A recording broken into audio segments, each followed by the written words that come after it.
Presente. Buenos días. Buen día. Cap Kawich Jonathan Giovanni. Presente, profe. Buen día. Anul Gómez Dianela Itzayana. Presente, profe, buen día. Buen día. Castro Vázquez Guadalupe de Jesús. Presente, profe, buenos días. Buenos días. Cervantes Suárez René Mauricio. Presente, profe. Chan Borges Andrea del Carmen. Presente, profe, buenos días. Buen día. Chan Febles Axel de Jesús. Chan Febles. Presente, profe, buen día. Chan Hernández Flavio Ramsés. Presente. Chigóngora Carlos Manuel. Presente, profe, buenos días. Chim Pot María José de Jesús. Buenos días, presente. Cruz Basulto Sergio Antonio. Buenos días, profe. Presente. Ya. Domínguez Méndez Ricardo Rafael. Buen día, maestro, presente. Ya. Su Chance Jaciel de Jesús. Profe, me dijo que no tiene internet y creo que ya le mandó un mensaje. Ok, gracias. Esquivel Kutz Jennifer. Presente, profe, buenos días. Buen día. García con Andrea Lucero.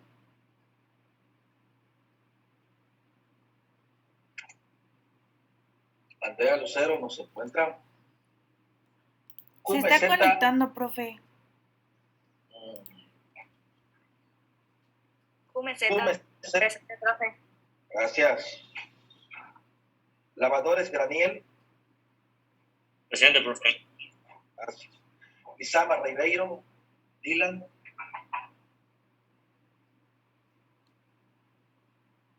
Okay. Martínez Rodríguez Juan Pablo. Presente, profe. Mayan Cona Darwin Alexis. Presente, profe, buen día. Buen día. Méndez Barrera Almira Mirna. Méndez Barrera.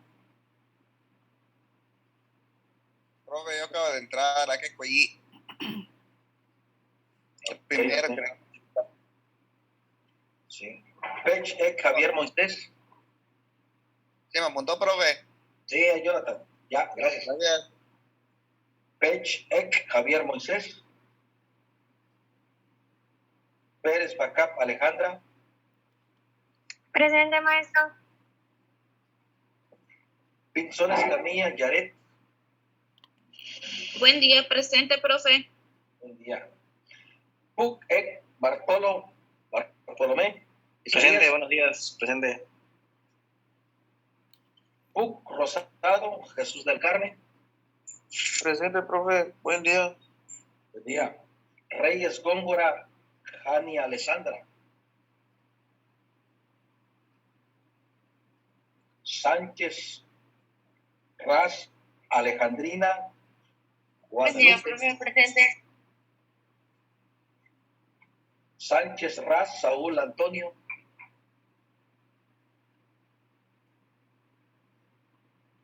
Sosa Casanova de la José de la Cruz. Presente, profe, buenos días. Buen día. Tumbalam Andrés. Presente, profe, buenos días. Vázquez Canún. Buenos días, maestro, presente. Buenos días. Vega Pérez Giovanni. Presente, maestro, buenos días. Buenos días.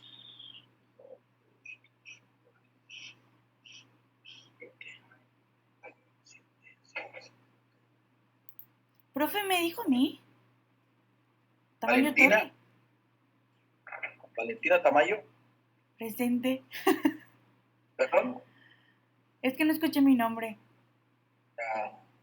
Creo que sí lo dije, pero ya te vi. Tamayo Torre, ¿no? Sí, vi. Gracias. Sí, gracias a ti. Pues, Maestro, buenos días. Acabo de entrar. Ay, Méndez, ¿no? Sí. Ok. Méndez Barrera. Sí, gracias. Jóvenes, vamos a continuar con las exposiciones que faltan. Nos habíamos quedado con una que no habían terminado. Sí, mi equipo no había terminado, profe. Ok. Adelante, Andrés, y compañía. Es el equipo, sí. Lavadores de Daniel, ¿no? Sánchez, aquí Collito. Sí.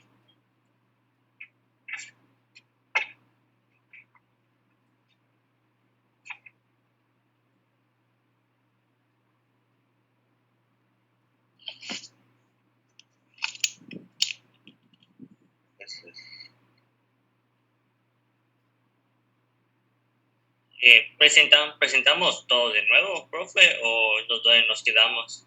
Sí, por favor, para retomarlo. Okay.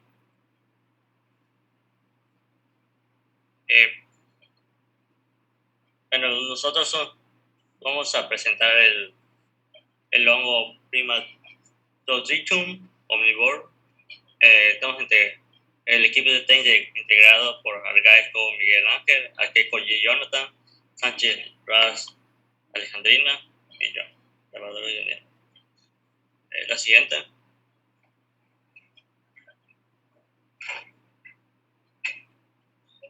La morfología del hongo Primatodrichum omnivorum produce principalmente un micelio amarillento con hifas interconectadas, formando ramas en forma de cruz delgada. Produce conidioforos cortos, gruesos, simples y ramificadas, cuyos extremos producen conicidios secos, incoloros, que no son infectivos. También se producen escleróceos pequeños, formas de resistencia de color oscuro y dispuestas individualmente en cadena.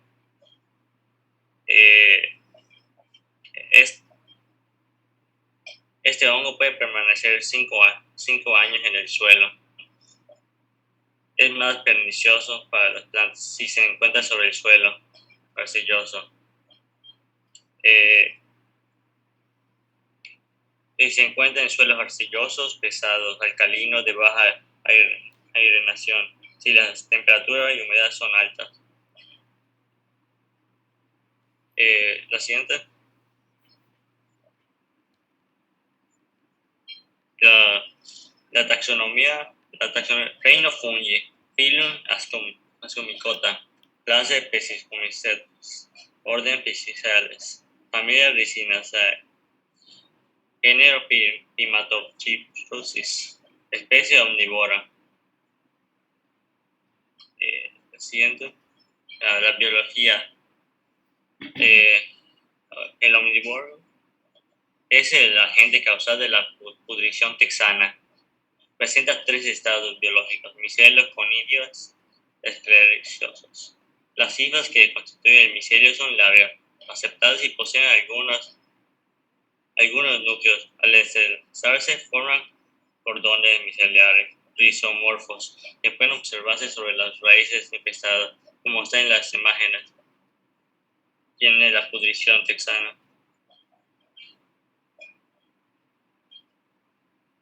La siguiente. Eso lo va a decir mi compañero. Bueno, pues yo les voy a hablar acerca de los síntomas del Primatodricum omnivorum. Siguiente, por favor. Bueno, los síntomas de la enfermedad son similares en todos los frutales. La enfermedad es evidente en los meses calurosos del año y los síntomas principales consisten en un amarillamiento tenue seguido por la marchitez y el secamiento repentino del follaje. Las hojas se tornan de un color café claro, permaneciendo adheridas a la planta. Igual sucede con los frutos que llegan a secarse, pero también quedan adheridos a lo que es la planta. Siguiente, por favor. Los síntomas incluyen un colapso expandible del tejido, la pudrición de las raíces infectadas. En los tejidos por encima del suelo, la pudrición radicular produce una decoloración vascular del tallo y súbita marchitez de las hojas, sin abscisión y eventual muerte de la planta. Sobre las raíces de las plantas afectadas puede observarse los rizomorfos, los cordones micelares del hongo, los cuales son de color crema o café. Las raíces afectadas se pudren completamente y se desprenden con facilidad de la corteza al tratar de arrancarlas. Siguiente, por favor. Bueno, las plantas afectadas se observa generalmente en un patrón circular y pues ya después de un periodo de alta humedad del suelo, puede ser causado por el exceso de riego de lluvia, pues puede aparecer sobre el suelo junto a las plantas afectadas. Las formaciones son costrosas de un color blanco o de color café.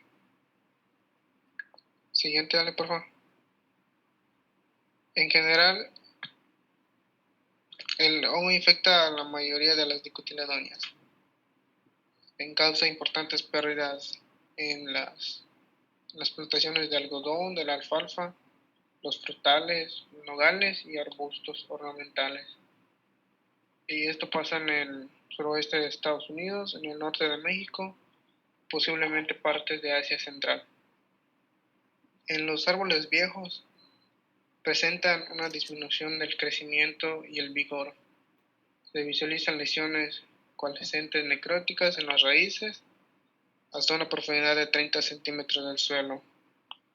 La corteza interna y el cáñon tornan a marrón o negro. Al morir las raíces, las hojas de los árboles afectados se tornan amarillas o bronce antes de llegar a marchitarse.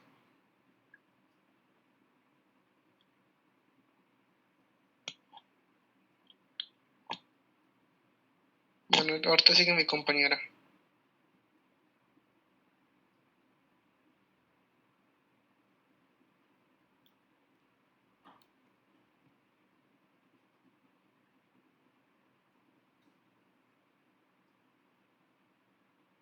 Adelante, adelante, jóvenes. Ojalá que cuando presente prenda su cámara. Más bien son puntos extras. ¿Quién Sánchez de Ras viene? Adelante.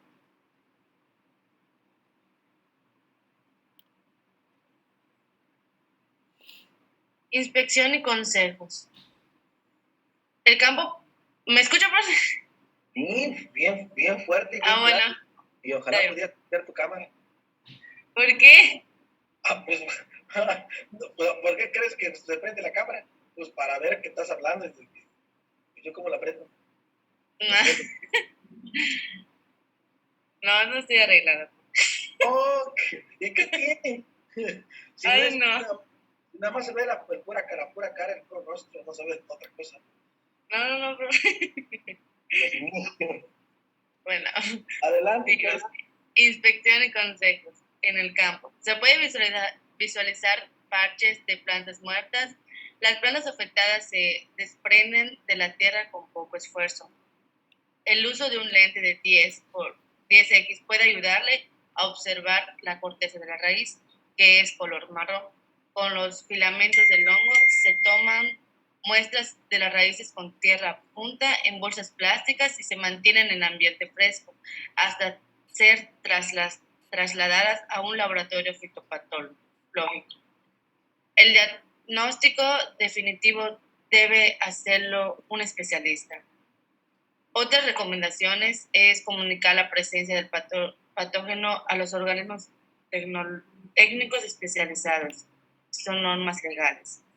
Distribución y evaluar las implicaciones. Considerar los requisitos fitosanitarios generales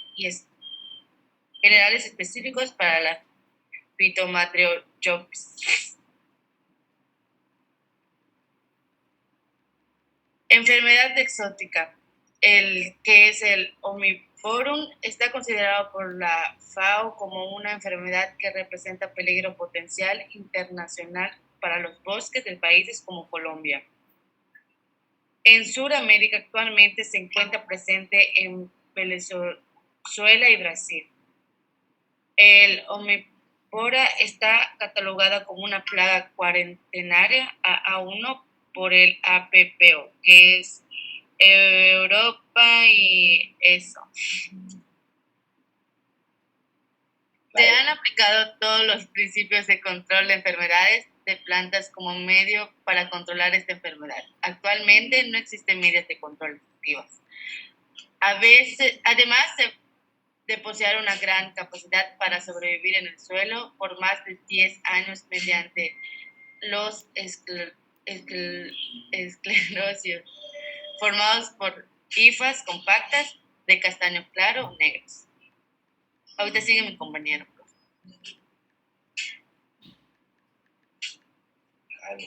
Ania. Digo, ajá. ¿A qué coño? Sí, ahorita acá el compañero con una medida de control que se lleva acerca de estas enfermedades. ¿Dónde te puedes encender tu cámara? Quemado, profe. Bueno, a nadie le puede subir puntos porque no enciende sus cámaras. No, sí, con cámara, profe. Está bien. Adelante, Jonathan. Qué canijo eres.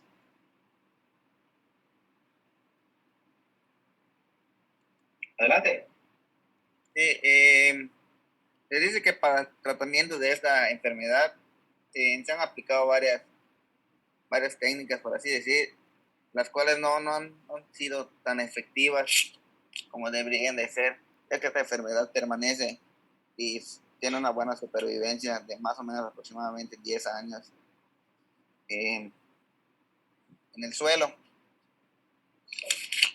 Y se han aplicado métodos de fungicidas, incorporación de abonos, rotación de cultivos y la poda de los árboles, ¿no? Para poder tener una cierta satisfacción del cultivo, ¿no? Pero cierta enfermedad es muy fuerte, por así decir.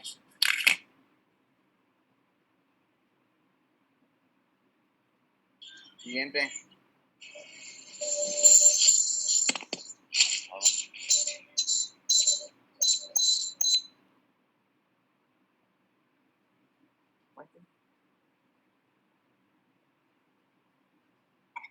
Se dice que el hongo no sobrevive a ciertas temperaturas, ¿no? Por ejemplo, cada planta, o por así decir, hongo, o lo que sea, necesita de una cierta temperatura o una humedad. Por ejemplo, el hongo normalmente necesita una temperatura buena y lo que viene siendo humedad. Su control, como dicen en una literatura, que puede ser que las plantas no sean susceptibles y que esos hongos, esta enfermedad es muy, se achanta, por así decir, a lo que viene siendo el invierno. Claro que no, así es una forma más o menos de ayudarse, por así decir, con esta plaga, pero pues, como les dije hace ratito, no hay nada que lo pueda tratar cuando ya está muy avanzado todo. Siguiente. Igual aquí es un método de control que dicen que el hongo siempre no podrá desarrollarse si no tienen un cierto pH en los suelos, ¿no? Y así se han encontrado varias cosas y métodos en los cuales se va llevando una investigación sobre este tipo de hongo, pero sí se ha notado que es algo fuerte para las plantas cuando ya ya la enfermedad ya está muy avanzada.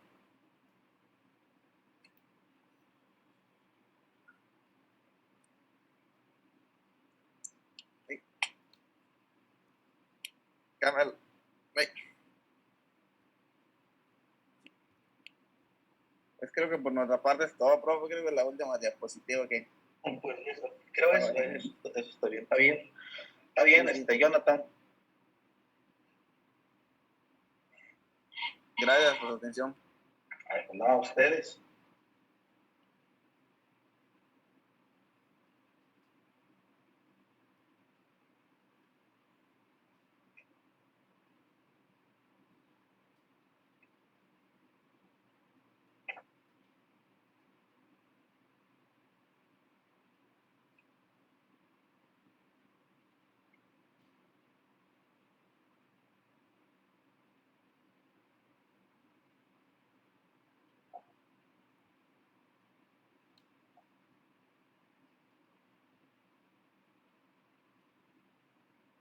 Falta un equipo, ¿no? De que pase. Sí, profe. Ok. Adelante, jóvenes.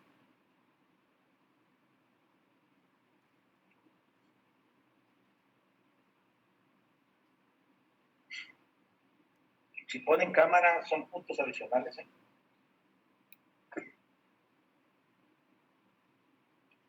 A ver, nada más son. Déjenme notar sus nombres.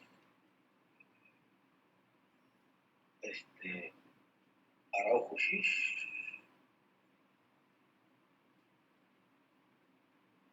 Chingo fuera. Cumiseta. Martínez Rodríguez.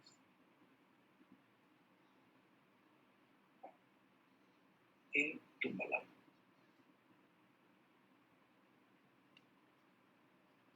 Adelante, jovencitos.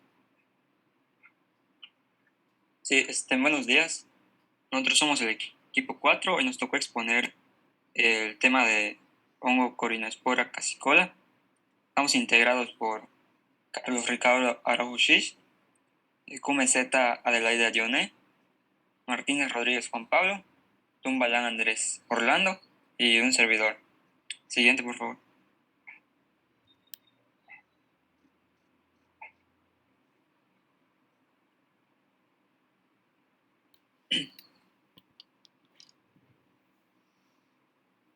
Aquí vamos a ver algunas de sus características del hongo. Nos dice que es la mancha de la hoja causada por el hongo Corinospora cassicola. Este se ha convertido en la enfermedad más importante en los últimos años en todo el mundo. Se da en áreas tropicales y subtropicales y es uno de los hongos más destructivos que hay en los cultivos y ocasiona pérdidas a nivel mundial. Siguiente. Su identidad. Su nombre científico es Corinospora cassicola. Se le conoce normalmente su nombre común como mancha aniada, como podemos ver en las imágenes. Es como un tipo mancha que alrededor tiene un color amarillo. Siguiente. Su clasificación taxonómica. Pertenece al reino de fungi. Su filo es Ascomycota. Su clase es Dotiodemoicetes. Su subclase es Peosporomycetidea. Su orden es Peosporales. Su familia es Corinesporaceae. Su género es Corinospora y su especie es el Corinospora acicola. Siguiente. Es un tipo de plaga, es un hongo o se le puede conocer como pseudofungis. Su condición fitosanitaria, eso nos dice que está ampliamente distribuida por todo el territorio mexicano, inclusive en todo el planeta, en todo el mundo. Le dejo la palabra a mi compañero. Bueno, pues, la distribución geográfica. Actualmente el hongo con espora cassícola se encuentra distribuido a nivel mundial, sobre todo en países de regiones tropicales y subtropicales. Descrita por primera vez esta enfermedad en Europa en 1906, la presencia del hongo se ha reportado como una seria amenaza en países como Corea, Australia, India, Estados Unidos, Japón y China, además de algunos países de África. Adelante. Formas de diseminación. El patógeno con espora cassícola tiene varias formas de sobrevivir y diseminarse en ambientes protegidos. Las esporas de los cultivos cercanos o restos de plantas se diseminan por el aire, además del salpicado de agua de lluvia o sobre restos pueden ser también de las causas de infección a las plantas. En restos de plantas infectadas se pueden presentar esclerosios pero su rol es desconocido hasta hoy. Adelante.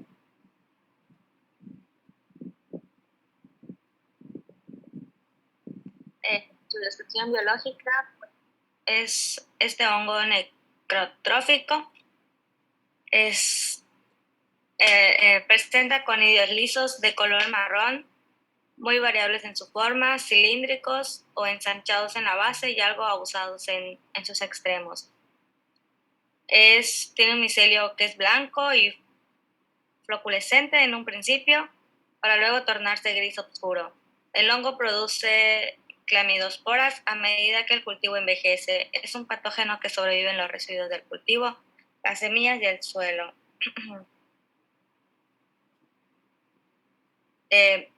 Las clamidosporas son es como que una etapa de su ciclo en donde el organismo sobrevive a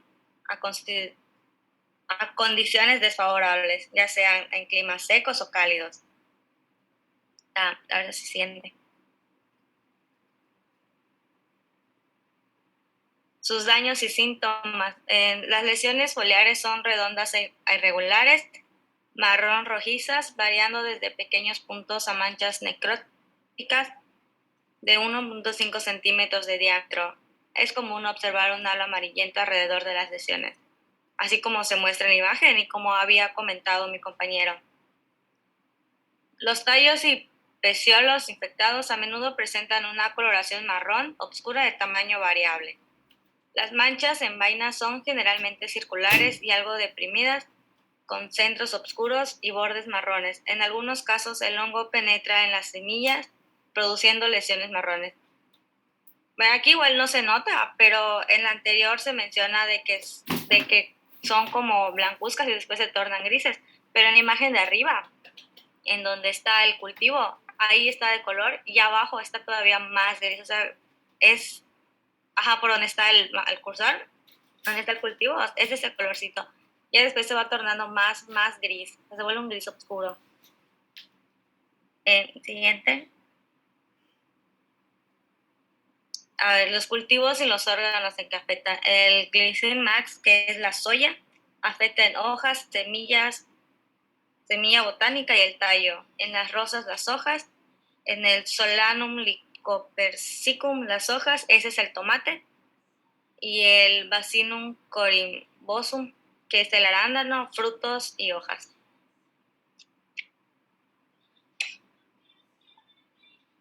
Hospedantes, nos menciona que este hongo ataca una gran variedad de especies cultivadas y malezas. Entre ellos está el tomate, la yuca, la papaya, pimiento, perejil, repollo, pepino y malezas. Siguiente, por favor.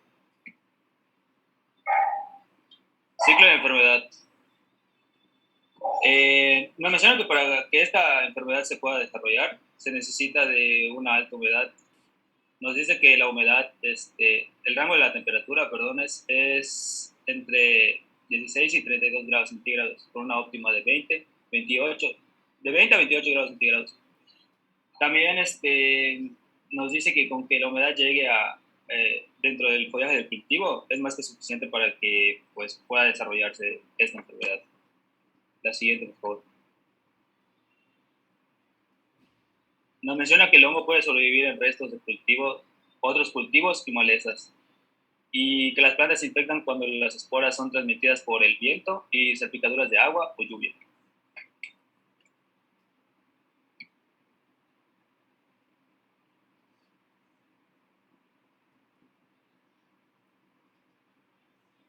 Buenas.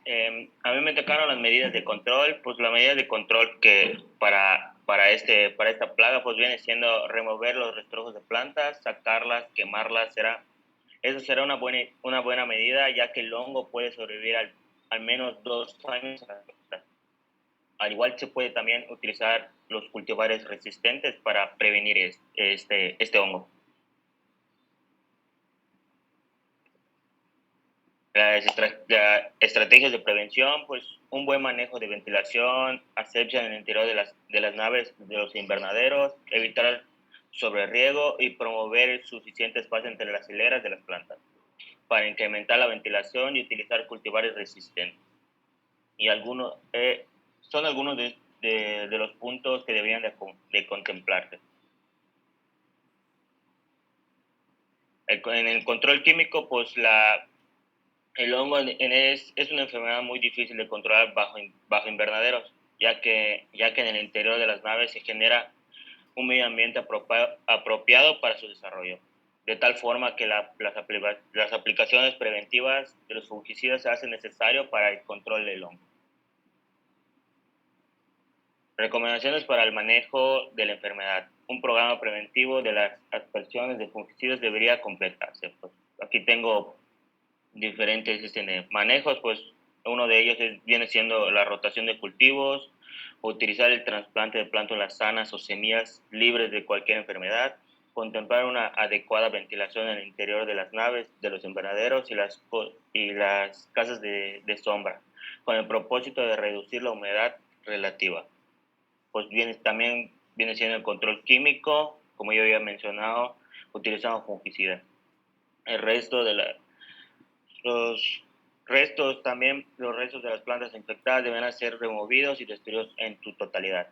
La asepsia dentro del invernadero y también consultar en compañías semilleras para la adquisición de híbridos adecuados en la región temporal y producidos que sean altamente resistentes al hongo. Por nuestra parte sería todo, maestro. Muy bien, jóvenes. Gracias, creo que terminamos. ¿Alguna pregunta para este equipo o alguna duda en general para las presentaciones? ¿Algo de particular?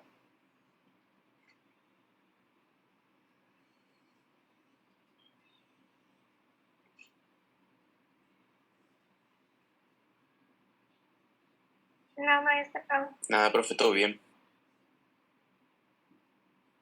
Ok. ¿Dónde nos quedamos? ¿Cuál fue lo último? ¿Me lo recuerda? Para no repetir información. Estábamos viendo ya ascomicotina, ¿no?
¿Cuál fue lo último, joven? ¿No se acuerdan?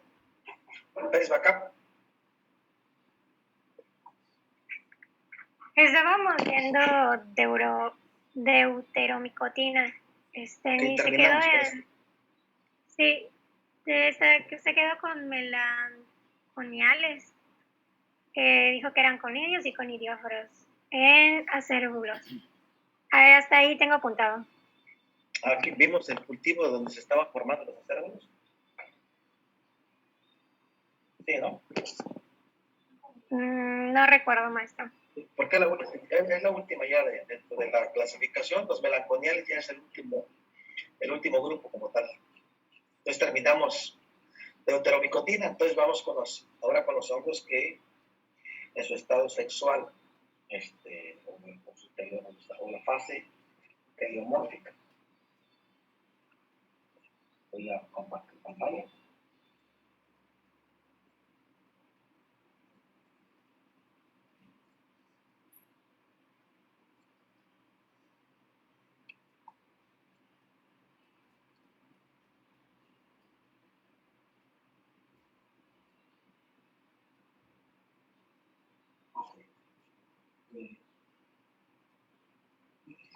Gnosis, a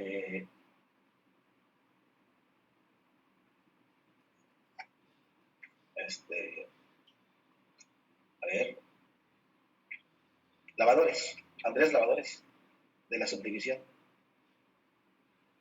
Sí, lo leo, profe. Sí, por favor. Hongos sexuales, o la subdivisión ascomicotina. Hongos sexuales, esporas en sacos llamadas ascas, 2, 4 y 8 o más esporas. 6 clases, ascas libres o en cleistocios, apotecesios y peritecios. Ok, gracias. Gracias, lavadores. Los hongos que acabamos de ver, que ustedes acaban de exponer, indicaban que eran hongos asexuales. Y los hongos asexuales se caracterizaban porque sus esporas se formaban en estructuras especializadas llamadas conidióforos, de ahí el nombre de conidios.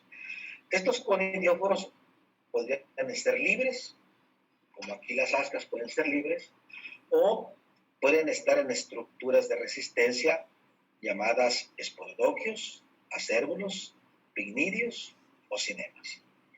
En este caso particular del grupo que representa al grupo de hongos sexuales o en su estado sexual, cuando las condiciones ambientales así se lo permiten, se dice que los hongos ahora sus esporas se van a formar, como decía Lavadores, en sacos llamados ascas.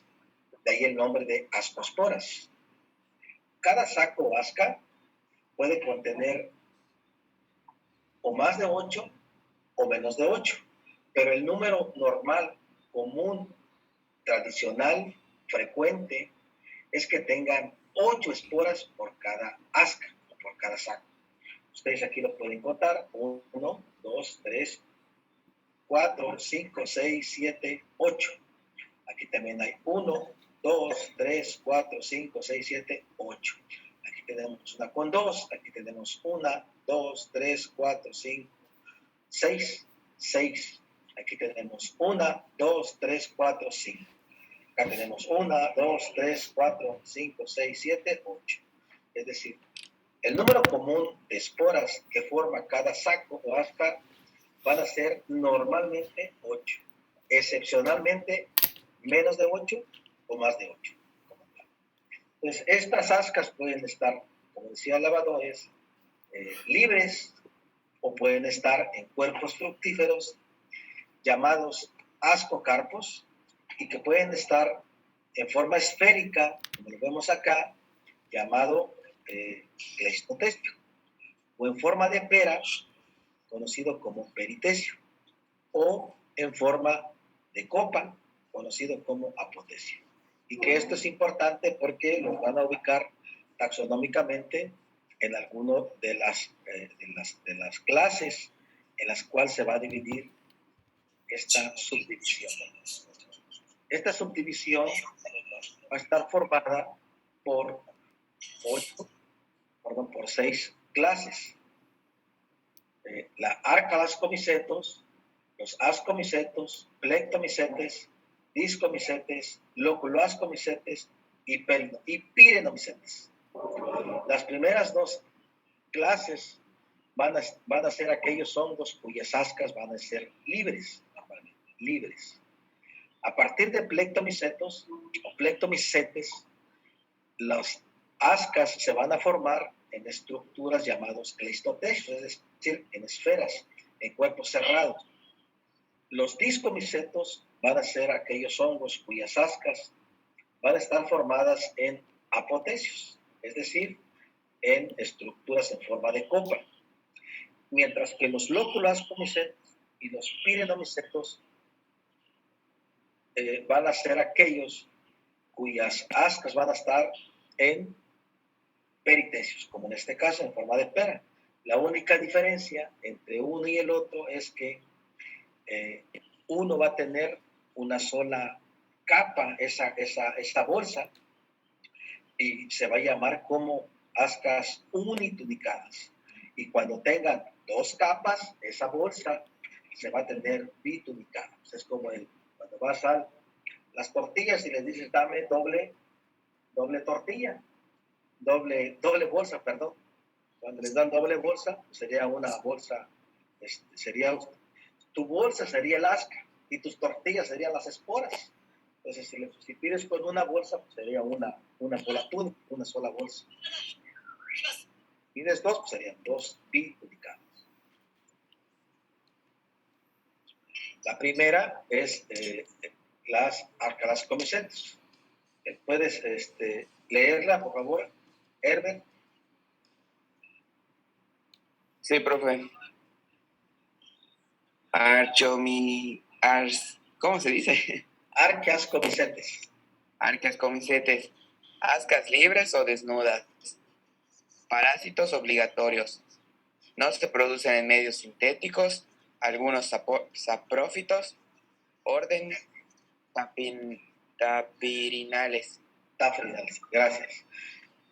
Como decía Herbert, los arqueascomicetos van a producir sus ascas desnudas sin ninguna protección de algún cuerpo fructífero, como ustedes lo pueden ver acá. Bien. Dice que son parásitos obligatorios o parásitos obligados. Eso significa que van a necesitar siempre hospedante para sobrevivir como tal. Entonces, y aunque algunos... ¿Quién está en el? ¿Tiene encendida su tele? Ese que tiene encendida su tele, le voy a preguntar.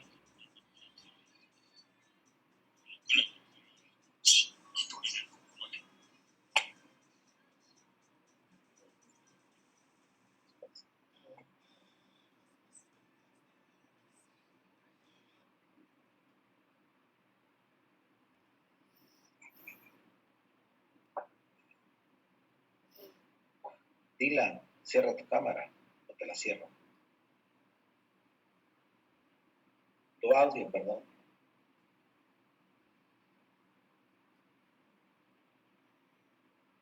Ok. Cuando se dice que son obligados o obligatorios, es que, mejor dicho, obligados, es que estos hongos no se van a poder aislar en medios sintéticos, como PDA, que es el más común de usar.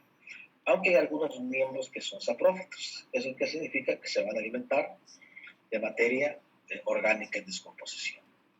Aquí observamos algún daño en algunas plantas, sobre todo de corte templado, como el caso del durazno, y en el caso de la especie Taphrina deformis. A la enfermedad se le conoce como malformación de hojas en durazno. Observen aquí la malformación de las hojas. Al hacer un corte histológico se observan las ascas, cómo están inmersas en el tejido dañado. La otra clase es los ascomicetos. ¿Puedes leerla, Mayrani? Sí, maestro. Ascomicetos. Ascas libres, paredes celulares delgadas, constituidas principalmente de quitina y glucanos. Orden Saccharomycetales. Habitantes de medios azucarados, patógenos de humanos, utilizados en la industria de la licorería. Gracias. Bueno, estos, como pueden ver, carecen de importancia fitopatológica, pero sí tienen una relevante importancia en medicina animal principalmente. Aquí se encuentran las famosas infecciones de piel, candidiasis y otros tantos por ahí. Pero lo más importante es que se encuentran en la industria farmacéutica y la industria de alimentos. Se encuentra tan solo el orden Saccharomyces, es donde se encuentra el hongo Saccharomyces cerevisiae, por ejemplo, Saccharomyces, el que se utiliza para la producción de alcoholes, vinos, cervezas y la producción de panes y quesos, entre otras cosas. Donde empieza ya a existir la importancia fitopatológica de estos hongos es en la clase de Plectomycetes. Y la clase de Plectomycetes, ¿qué nos indica Sergio Cruz Basulto?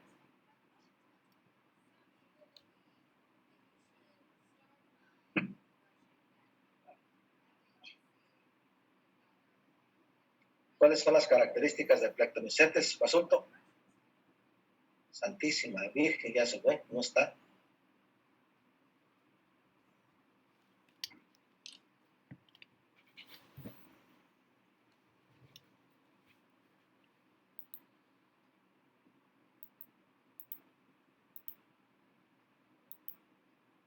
Bartolo. Sí, profe. Tú no me quedaste mal, yo te tengo fe. Plectomycetes. Ascas en clestotecios. Ascósporas unicelulares, parásitos obligados. Causan cenicillas, órdenes lobopineales, erispifales, eurotoriales y originales. Ok, gracias, Bartolo. Como indica Bartolo, estos hongos, las ascas las van a producir en cleistotecios, es decir, en estructuras cerradas, esféricas, o balones, por ejemplo. Si se abre la esfera, si se abre la estructura, vamos a encontrar en su interior las ascas. Y pues dice que son los responsables o los causantes de las llamadas cenicillas. Y son parásitos también obligados. Esto significa que no se pueden aislar en medios de cultivos sintéticos. Forzosamente los tenemos que ver siempre en el hospedal. No hay otra forma de observarlos. Aquí observamos algunos ejemplos, como el caso de Insínula en uvas. Observamos aquí este tipo de nieve o de ceniza, mejor dicho, que se encuentra en las hojas y en las frutas o en los frutos de uva. Y observamos aquí la estructura que indica que es un cleistotecio. Al abrirlo, solo se encuentran en su interior las llamadas ascas. Al secarse las hojas o incluso las uvas, observamos las estructuras esféricas, manera de puntos, aquí, de esta forma, que no son otra cosa más que estos cleistotecios, las estructuras de resistencia que va a formar el hongo para sobrevivir en condiciones adversas, o mejor dicho, en ausencia de hospedantes. Aquí lo observamos en rosales, la cenicilla, conocida como en su fase sexual, Sphaerotheca panosa, y su fase asexual como Oidium leucoconium. Aquí, si pueden observar, aquí sería un conidióforo, y estos serían los conidios, lo que está representando la fase asexual de este hongo llamado Sphaerotheca, que en este estado pues va a formar cleistotecios. Como pueden observar, es un cleistotecio completamente esférico, en cuyo interior se van a encontrar las ascas con las ascosporas, pero en su estado asexual va a estar formando conidióforos y conidios. Y lo observamos en rosales, en algunas cucurbitáceas. Otro caso es filactinia. Observamos aquí las ascas con 2, con 4 esporas y las estructuras que sería el cleistotecio. Ya en un corte histológico, otra cenicilla de esta clase de hongos, conocido como Eurotium o la famosa Sphaerotheca panosa. Los discomicetes son los siguientes. Adelante, Dianela Canú.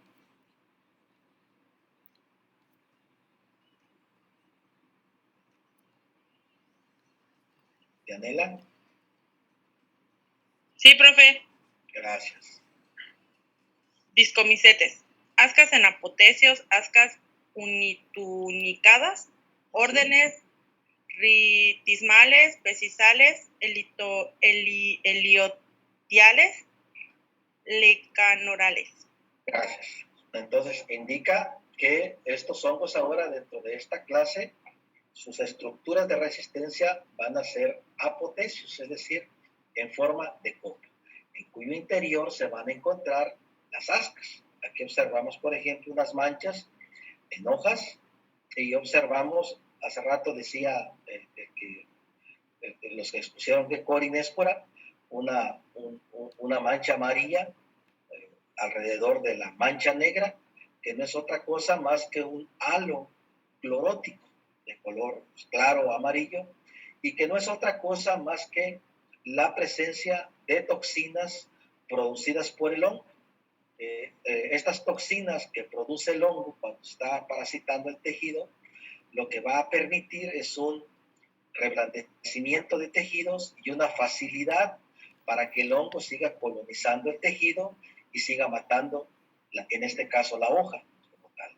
Entonces, estos halos amarillentos cloróticos alrededor de las manchas negras causadas por el hongo no son otra cosa más que una manifestación de la presencia de micotoxinas. Las micotoxinas producidas por el hongo como parte del proceso de patogénesis que está llevando a cabo en tejidos que está parasitando.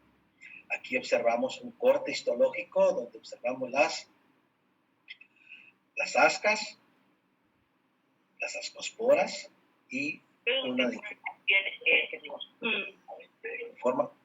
en forma de cupa y saliendo las ascas como tales. Aquí observamos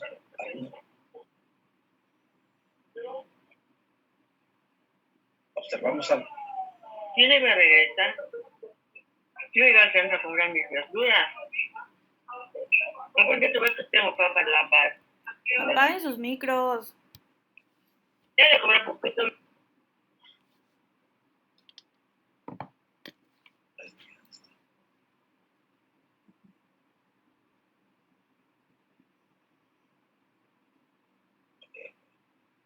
Ok, gracias.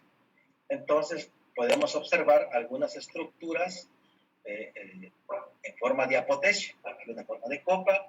Aquí una manzana completamente parasitada por este hongo llamado Monilinia frutícola. De hecho, aquí es muy común la malformación de los aramullos, donde está asociado este hongo en particular. O simplemente en el caso de chiles que son parasitados en su fase de poscosecha. Los lóculo-ascomicetos es la siguiente clase. Adelante, Jonathan. Jonathan, ¿a qué? ¿Quién, Jonathan, profe? Sí, profe. ¿A qué, Jonathan? Sí, presente, profe. No, y lo que pasa es que está fallando mi micrófono. Pero te estamos escuchando re bien. Ah, no, estaba fallando, pero no le contestó a la primera. Ah, ok, adelante. A mí nada más me aparece la lámina donde están los ejemplos nada más. Ah, ahorita sí. Los comicetos, ascas en peritecios, ascas bitunicadas, asociadas con algas para formar líquenes, órdenes miriangiales, dotidiales y pleosporales. Son esos puntos, ¿no? Así es, Jonathan. Gracias. Entonces, los lóculos comicetos se caracterizan porque forman peritecios, como lo pueden ver en las figuras, estructuras cerradas, pero en forma de pera, con un cuello, como las peras, de nombre, o cuyo cuello se le conoce como ostiolo. En su interior pueden observar las ascas y cómo se están formando o cómo se formaron las ascosporas dentro de las ascas. Aquí observamos otra en forma de perita y adentro las ascas. Entonces, normalmente están asociados con con líquenes. ¿Esto qué significa? ¿Alguien sabe qué es un líquene? Jonathan, aprovechando que tú. O el otro Jonathan, Giovanni. No, profe, no sé qué es. ¿No sabe qué es un líquene? Profe, no, es la fusión de un hongo con una bacteria. No, con una bacteria no, con otra No, cosa. es Sí es un hongo, pero otra cosa, no con una bacteria, con otro organismo. ¿Una alga? Una alga, con una alga. Entonces, un hongo con una alga dando origen a una bacteria. ¿Y dónde los podemos encontrar? Ustedes seguramente lo han visto. ¿Dónde hay mucha humedad, profe? Sí, en los árboles, esas manchas de color verdoso, blanquecino, que se observan luego en los cítricos, es muy común encontrarlos en los tallos, en las ramas de los árboles. Esos son indicadores incluso de contaminación ambiental, porque estos líquenes son muy sensibles a la contaminación por aeropoluantes, es decir, por las emisiones de contaminación de CO2, monóxido de carbono, compuestos de azufre, entre otras cosas. Esas emisiones que, valga la redundancia, que emiten las industrias y los automotores de los carros son muy susceptibles a este tipo de organismos o de líquenes. Así es que donde existe una fuerte cantidad de estos líquenes, sobre todo en los arbolados rurales, pues eso indica una contaminación ambiental muy poca o que no existe como tal. Porque esos han sido indicadores dentro de los ecosistemas como indicadores de contaminantes por las actividades que hace el hombre. Esos son algunos de estos hongos, por ejemplo, ¿no? Sin embargo, existen algunos otros que causan enfermedades en las plantas, como lo podemos ver en este caso, sobre todo en pastos. El caso de Cocliobulus heterostrophus, que causa este tipo de manchas, y observamos los manchados que hay en los pastos y los famosos halos amarillentos o cloróticos alrededor, pues, de estos manchados. Este seguramente es el más importante de este grupo, donde se le conoce a la enfermedad como la cigatoca negra, y que es una de las enfermedades más devastadoras en la producción de plátano en el mundo como tal. De hecho, en nuestras casas, cuando tenemos un plátano, ustedes lo han visto, ven este tipo de malformaciones, de manchas. Pues es causada por este tipo de hongos, conocidos como Mycophaerella fijiensis. Y fijiensis le pusieron por las islas Fiji, que se encuentran en Asia, de donde se supone el hongo es originario. Aquí más o menos está el ciclo de vida del hongo, por ejemplo. Dice, el ciclo de vida indica que las esporas, por ejemplo, van a formar un pseudotecio o un peritecio. Entonces, este peritecio, en su estado sexual, cuando se rompe a través del cuello, y las ascas también, pues van a liberar a las ascosporas. Y estas ascosporas normalmente van a ser dispersadas por el viento. Van a caer en las hojas de plátano en este caso, y cuando caen estas hojas, pues acordémonos las primeras clases de reconocimiento que hay en la interacción planta-patógeno. Va a reconocer la superficie de la hoja y va a reconocer las emisiones bioquímicas o químicas que la hoja está emitiendo durante su proceso de respiración. En ese momento el hongo va a detectar que puede haber una interacción compatible, va a germinar, va a penetrar, va a colonizar, se va a incubar y se van a formar este tipo de hojas una vez que el hongo ya haya infectado y colonizado. Posteriormente, una vez que coloniza e infecta, se va a reproducir y va a formar más estructuras sexuales. Es decir, si el hongo tiene condiciones para la reproducción sexual, pues va a formar unas espermáceas o unos espermagonios, o mejor dicho también un ogonio, que es la parte femenina del hongo, y un anteridio, que es la parte masculina del hongo, se va a fusionar y va a formar más peritecios como tales. Pero si las condiciones no le son favorables, la espora va a germinar y simplemente también va a penetrar, va a infectar, se va a incubar, se va a reproducir, pero si no hay condiciones para la reproducción sexual, en lugar de que produzcas ascas para producir ascosporas, lo que va a producir van a ser conidióforos para formar conidios y unas estructuras de resistencia llamada esporodoquio. Entonces, este hongo en su estado sexual va a formar peritecios para formar ascas y ascosporas, pero en su estado asexual va a formar esporodoquios, es decir, conidióforos y conidios. Los pirenomicetos, que es la última clase, es la siguiente. Adelante, José Sosa.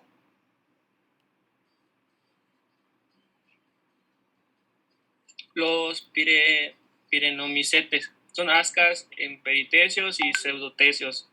Órdenes sordoriales, ciliares, diaportales, microascales, hipocreales, opiostomales, melonosporales y filachorales.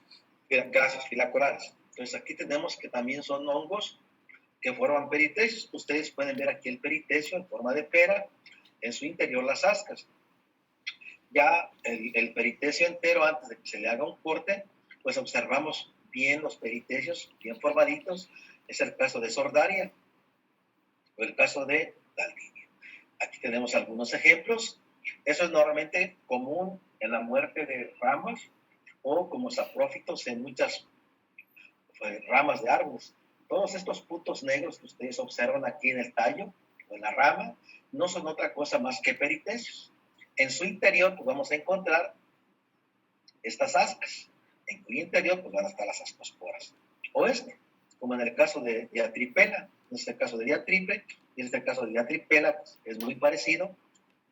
O en este caso, por ejemplo, en plantaciones de vainilla y en plantaciones de café, es muy común encontrar este tipo de daños, una defoliación de las ramas y muerte de las hojas, donde en las partes muertas de tejido de las plantas, observamos este tipo de peritecios con unos cuellos muy largos, como si fueran agujas. O en este caso, incluso hongos con ramas de colores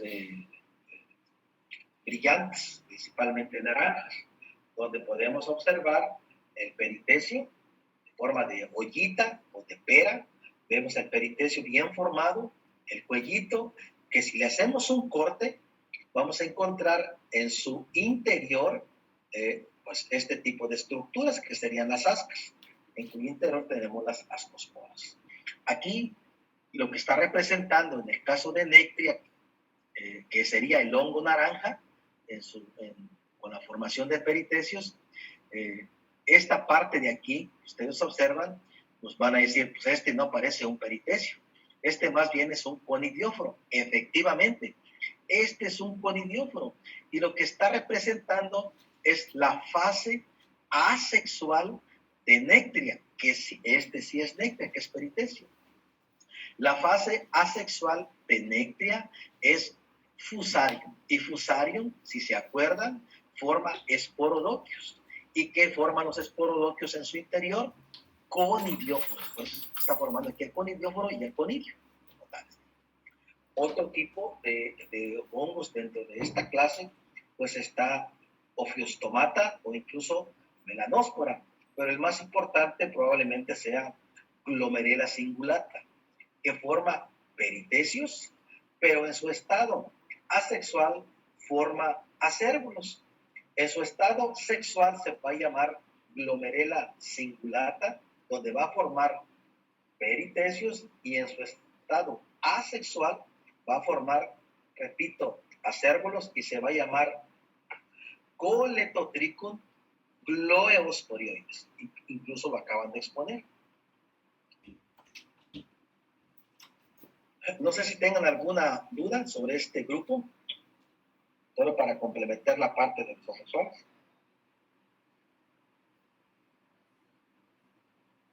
Por mi parte no, maestro. Sí, Alessandra. Ahí donde comentó cuál eran los órganos sexual, ¿cómo se le llamaba al órgano sexual? ¿Y cómo se le llama al órgano al órgano femenino, perdón, y el órgano masculino? Ok, la estructura o célula masculina se le va a llamar anteridio. Y la célula femenina como oogonio, o doble O, oogonio.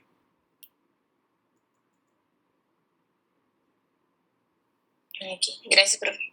Pero, profe, esas están en un solo hongo, ambas. Exactamente, qué buena pregunta. No en todos los hongos están en un solo hongo. Es decir, no en todas las especies se encuentran en un mismo talo, en un mismo micelio.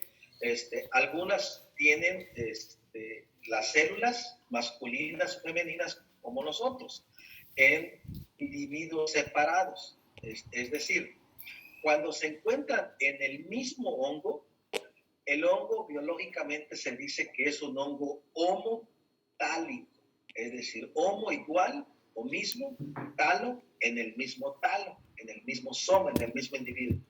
Y cuando se encuentran en individuos separados, entonces se dice que el hongo es heterotálico.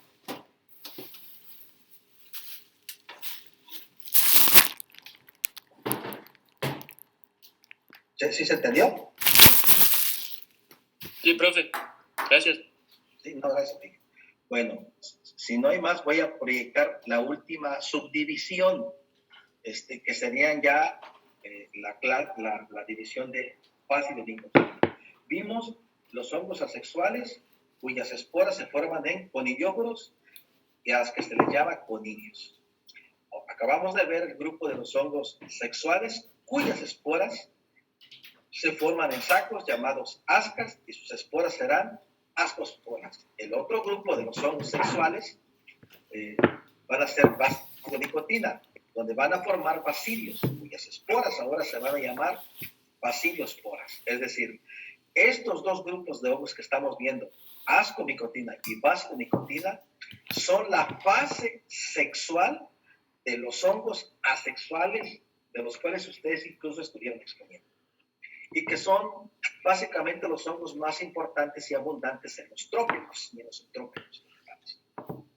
Entonces me voy a permitir ahora proyectar la parte de base de nicotina. Y ahí está.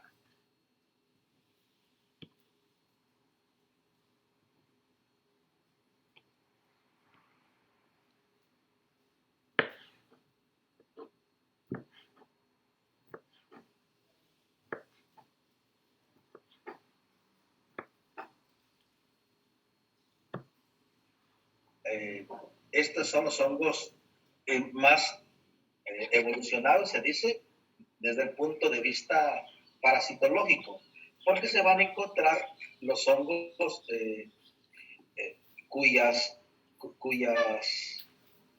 fase parasítica va a ser obligada. Es decir, no se van a poder aislar en medios de cultivos sintéticos. Pero también vamos a encontrar hongos saprófitos y vamos a encontrar los llamados hongos macroscópicos o macromicetos también le llaman, porque son los hongos que se pueden ver a simple vista. Son los hongos que tienen hasta metros de altura.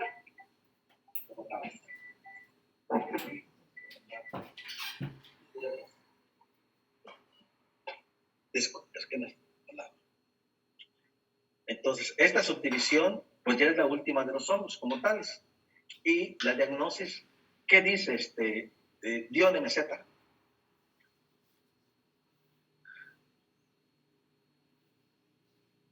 ¿Dione? ¿Qué hace? Me fue Dione.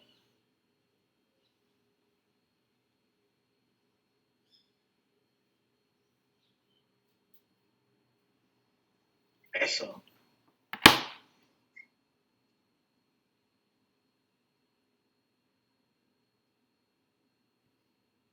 Dione, ¿puedes leer las características de la división o subdivisión, mejor dicho? Sí, profe. hongos más evolucionados, parásitos obligados, basidiosporas en basidios, se encuentran rollas, carbones en formas de sombrillas, setas, repisas, bolas o vejines. Gracias. Como dice Diones, son considerados los hongos más evolucionados porque aquí se encuentra el grupo de hongos fitoparásitos llamados parásitos obligados, particularmente las rollas. Las rollas son más antiguas que se encuentran incluso en las tablas bíblicas. Acuérdense que el primer cultivo que se domesticó o que la humanidad domesticó con propósitos de alimentación una vez que descubre la agricultura es el trigo. Y el trigo es uno de los cultivos susceptibles a este tipo de hongos. De ahí que en las tablas bíblicas pues tiene que salir una de las plagas que azota a los egipcios por parte de los israelitas cuando salen de Egipto, eran esclavizados. Pues se dice que una de esas plagas eran las famosas rollas causadas por hongos. Por eso se consideran no los más antiguos, pero sí los más estudiados, y sobre todo porque causan problemas en gramíneas, y una de ellas es así del trigo. También están los carbones, y ahorita vamos a ver cuáles son los carbones, pero principalmente porque también se encuentran los hongos grandes, los comestibles, los alucinógenos, los venenosos, entre otras cosas. Entonces dice, más o menos este es el ciclo de vida de estos hongos como tal. El ciclo de vida de estos hongos indica que, por ejemplo, vemos un hongo de los llamados pitufinos, nos lo permiten. Entonces, observamos en esta parte interna de la galla, del pilio del hongo o la estructura del hongo, estas estructuras en forma de pie, conocidas como basidios. Estos basidios van a formar 4 esporas normalmente. Decíamos que en el caso de las ascosporas lo común eran 8. En el caso de los basidios van a ser 4. Es decir, van a formar estas estructuras llamadas esterigmas, y en cada esterigma va a formar una basidiospora. Estas basidiosporas van a ser liberadas por los esterigmas producidas en el basidio, van a ser liberadas y se van a posar en algún sustrato como tal, o en algún tejido en este caso.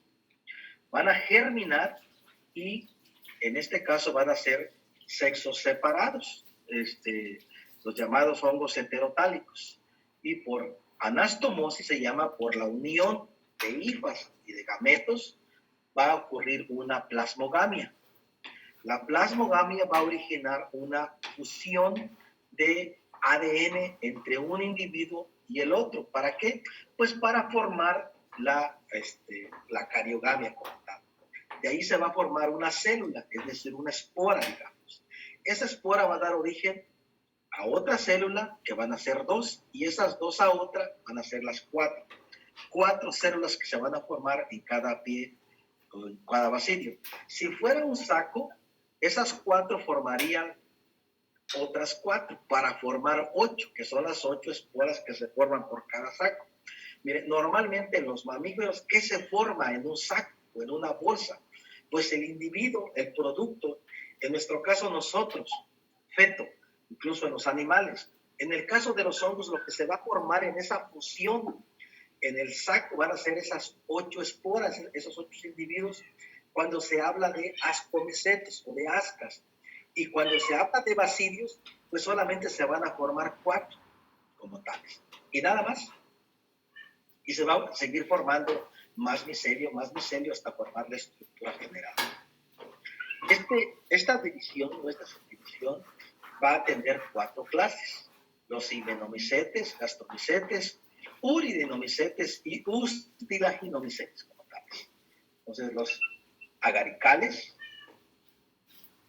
dacrimicetales, auriculariales, terminales, tulasnelales, ceratobasidiales y anfiloforales son los órdenes que van a representar a los himenomicetes.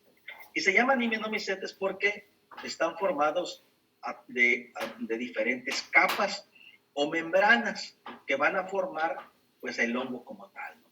Himenomycete viene de himen, viene de membrana, como que son varias capas de membranas que van a estar formando todo lo que es el cuerpo del famoso hongo. ¿Y qué diagnóstico nos dice de los himenomycetes?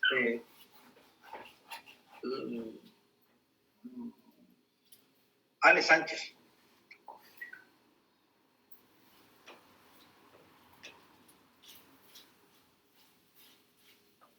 Ale Sánchez. Soy.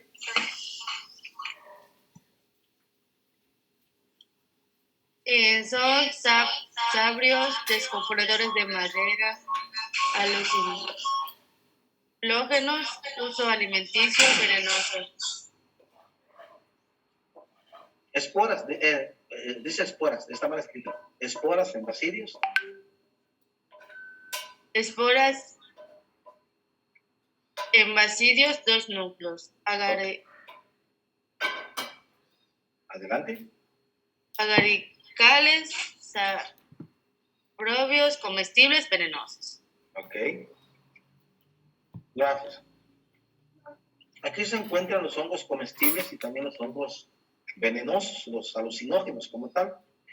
Y probablemente el hongo más conocido, incluso el más comestible, dentro de este grupo están los agaricus, que son los famosos champiñones. Y dentro de lo también conocido, dentro de los venenosos, está amanita, aunque también hay algunos que son alucinógenos, por ejemplo. Pero los más importantes, digamos, de este grupo son la mayoría son saprobios, como se dicen, es decir, son descomponedores de materia orgánica. Ustedes los van a ver en los estiércoles, por ejemplo, o lo van a ver en las maderas muertas. Son ese tipo de hongos. Algunos son parásitos de plantas, como en el caso de Thanatephorus cucumeris. Thanatephorus cucumeris, como pueden observar, aquí está el basidio y aquí están las basidiosporas. Y pueden causar este tipo de pudriciones de raíces y de cuellos, e incluso pudriciones en algunas partes de cultivos subterráneos, como el caso del cacahuate. Aquí vemos el micelio y vemos las estructuras del hongo como tal. De esta parte, pues observamos otro hongo que se llama Rhizoctonia solani, donde no forma esporas, solamente es micelio y forma esclerosis. Rhizoctonia solani, si se acuerdan, estaba en los grupos asexuales del orden Micelia sterilia, donde existían los hongos que no formaban esporas o conidios, cuyo micelio en sí era un micelio estéril. Es decir, este hongo en su estado sexual va a formar basidios para formar basidiosporas y va a causar este tipo de daños. Y el hongo se va a llamar Thanatephorus cucumeris. Pero cuando la condición ambiental no es favorable para su reproducción sexual, ya no va a poder producir basidios para formar basidiosporas. Solamente va a formar una masa micelial y unas estructuras llamadas esclerosios. Cuando eso ocurre, pues se va a llamar Rhizoctonia solani, lo que indica que el hongo ahora se encuentra en su estado asexual, también causando este tipo de daños en papas y en algunos otros cultivos. El otro grupo de hongos son los gastromycetes. ¿Y qué nos dicen los gastromycetes?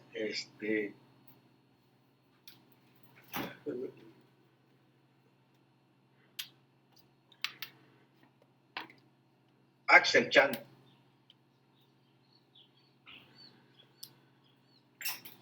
Sí, profe. Gastromycetes. Saprobios, habitantes de bosques dispersados por insectos. Licoperdales. Saprobios, habitantes de suelos, descomponedores de materia orgánica. Gracias. Como ustedes pueden ver, estos son saprobios. También los pueden ver en los bosques o en la selva, y lo pueden ver en los estiércoles principalmente, ¿no? Aquí tenemos algunos ejemplos y algunas formas caprichosas de esos hongos, ¿no? Como en el caso de Phallus, ustedes lo pueden observar como es un hongo, ¿qué les recuerda? A ver, Miguel Argaiz.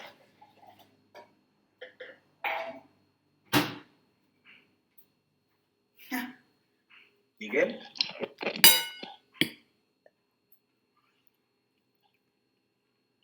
¿Qué pasó, bro? ¿Perdón?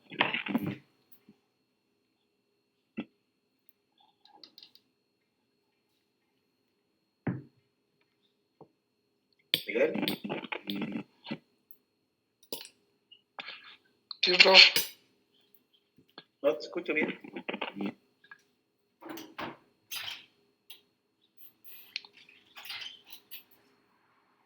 ¿Sí me escuchó? No.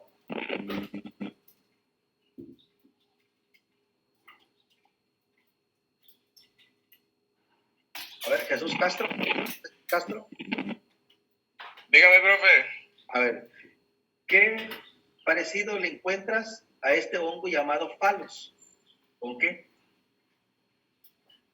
Eso es de cultura. Porque el nombre de falos viene de un dios en particular.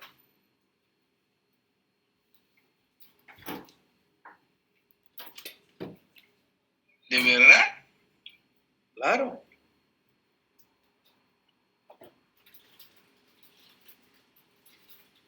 No le encuentro. No sé a qué se parezca. Ah, chingado. A ver, por ejemplo, este parece unas manos. A este parece un velo de novia. Estos también como unas. Pero el falus, yo sé que así, incluso está una mosca por acá. Este no fue colocado a propósito. Estas estructuras son estructuras del hongo. Y tiene pues la semejanza del aparato reproductor del hombre. Entonces, que no sabes qué, como que no tuvieras. ¿Alguien de ustedes saben quién fue Falos? ¿O por qué se nombró Falos? ¿Alguien? Googleen, si no, pues googleen los que puedan ahí en la computadora. ¿Alguien sabe a quién se le llamó Falos?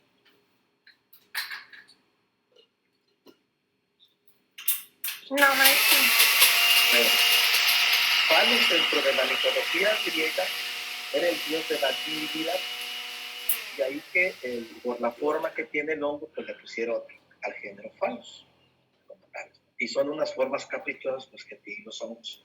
Parece que tengo algunos videos para mostrarles. Esta es probablemente la clase, no es probablemente, es la clase más importante de este grupo de hongos, porque se encuentran las rollas, también conocidas como chahuistes. Seguramente ustedes han encontrado la palabra ya te cayó el chahuistle o ya me cayó el chahuistle. Creo que ya lo han escuchado, ¿no? Sí. ¿O no lo han escuchado?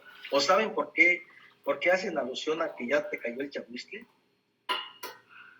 ¿O ya me cayó el chahuistle?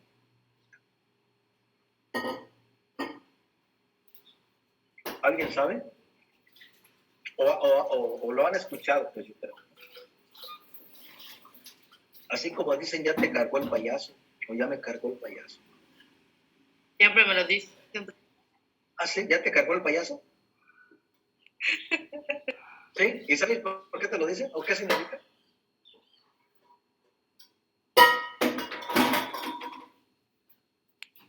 Porque ya fuiste, ya estás muerto. Pero ¿de dónde viene la frase? ¿O por qué hacen la alusión de que ya te cargó el payaso? ¿O ya me cargó el payaso?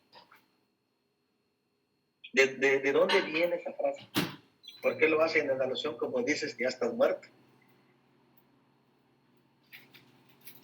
Es lo mismo como ya te cayó el chahuistle, o ya me cayó el chahuistle. En el caso del chahuistle, es porque en los antiguos aztecas, o la parte de Mesoamérica, cuyo cultivo básico, sobre todo en México, era el maíz, estaba esta enfermedad, esta roya, que en náhuatl era conocida como chahuistle.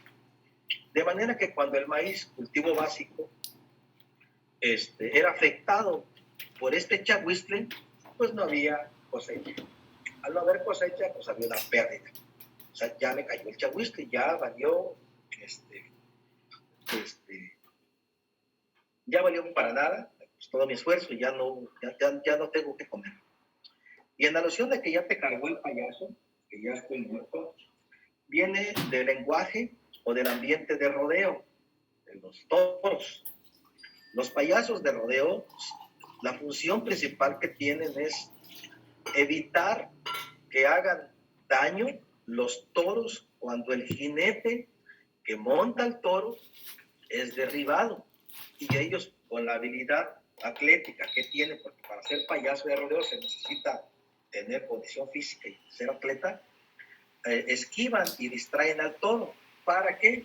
Pues para evitar que el jinete que fue caído, el toro lo cornee, el toro lo pise. De manera que cuando el payaso carga a ese jinete caído, pues es que el jinete fue tirado del toro, fue cogido por el toro y fue pisado por el toro. Así es que el payaso, que es el salvador de esos jinetes, o de la gente que se mete, pues es que cargan al individuo que ha caído. Entonces, cuando te carga el payaso, pues significa pues que el toro te tumbó, el toro te corneó, el toro te pisó y pues te llevan, cuando menos te llevan a la enfermería para que te revisen si es que el toro no te mata. A eso se refiere cuando te cargó el payaso. Cuando el payaso carga al jinete es porque el jinete fue derribado del toro y el toro lo corneó, lo pisó, lo lastimó. Entonces, estos hongos se consideran los hongos más evolucionados porque causan enfermedades pues, en los cultivos básicos de la humanidad también. Y si hablamos de cultivos básicos, hablamos del trigo, hablamos del maíz, hablamos del sorgo, hablamos incluso del arroz, hablamos incluso de la soya, entre otros cultivos importantes que alimentan a la humanidad. Aquí observamos este tipo de daños y cuya producción merma cuando se producen este tipo de enfermedades en este tipo de cultivos. Observamos aquí ya el último grupo de estos hongos que son los Ustilaphilomycetes, que dice que son hongos que tienen una fase saprofítica y que son los famosos carbones. Y el más importante dentro de este, pues es Ustilagomaides. Ustilagomaides es conocido comúnmente como huitlacoche. El huitlacoche es un hongo que se consume y que se ha consumido desde antes de la época de la colonia y que es considerado que era considerado uno de los manjares dentro de la cocina de los aztecas, cuyo alimento solamente era proporcionado para los gobernantes y para la clase sacerdotal como tal. Entonces, huitlacoche viene de la palabra huitlac o huitlacoche, que significa suciedad o excremento. ¿Por qué suciedad o excremento? Porque cuando este huitlacoche se carboniza, cuando este huitlacoche queda en el suelo o en el maíz, ustedes lo pueden ver, pareciera que es un excremento seco de un animal o hasta de la misma gente como tal. Sin embargo, es un cultivo, es un hongo que en estas etapas pues es altamente comestible. Si ustedes van al centro del país, en parte del Estado de México, bueno, ni es el centro del país, el centro del país es San Luis Potosí, Aguascalientes, pero la parte central, donde está la Ciudad de México, el Estado de México, Puebla, Tlaxcala, toda esa zona conurbada, los puestos de comida locales, aquí como son los puestos de panuchos, salbutes, tamalitos, las famosas mamis, allá lo que están vendiendo son quesadillas de huitlacoche, por lo general, con queso. Y a propósito de quesadilla, pues el término quesadilla también es un vocablo náhuatl, que no significa que sean de queso, porque el queso pues lo trajeron los europeos con las vacas. Aunque ahora se reconoce que pues una quesadilla debe de ser con queso, no. Quesadilla viene también del náhuatl quesatl, que significa tortilla doblada. Eso significa quesadilla, tortilla doblada. Los aztecas hacían sus tortillas, las doblaban y en su interior pues le ponían que flor de calabaza, que le ponían hongos, que le ponían carne de los animales que cazaban o de los que se alimentaban. Y eso era su alimento cuando a veces iban al campo. Tortilla doblada. Eso significa que se dice. Cuando llegan los españoles, pues al ver también el alimento, el maíz, que es uno de los alimentos básicos de aquí, de la parte sur de los Estados Unidos, pues ven un gran potencial para la alimentación, pues no solamente del humano, sino de los animales, pues le incorporan otros ingredientes. Así es que, si ustedes van al centro del país y si piden una empanada, les van a dar un pan de harina horneado. Pero si piden una quesadilla, puede ser frita o puede ser en el comal, porque tortilla doblada es quesadilla, es como tal. Entonces, esos son más o menos los vocablos que se utilizan en una parte y en la otra. Esto, no sé si tengan algún comentario con respecto a eso.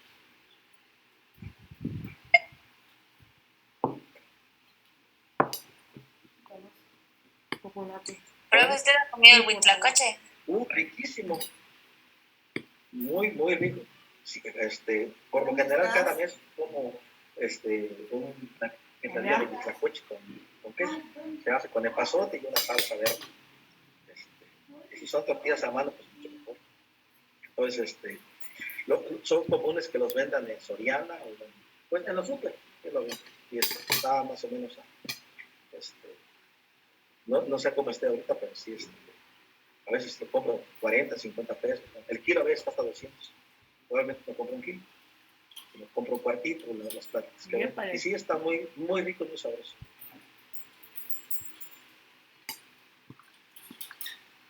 Me acabo de decir que no hay agua. Sí, pero pensé que no. Y esos son los carbones.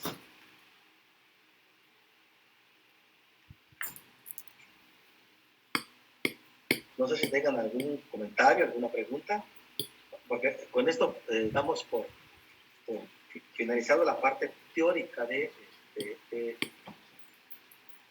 los... Maestro, Dime, adelante. ¿Y hay una forma para identificar, por ejemplo, a uno que es venenoso o a uno comestible?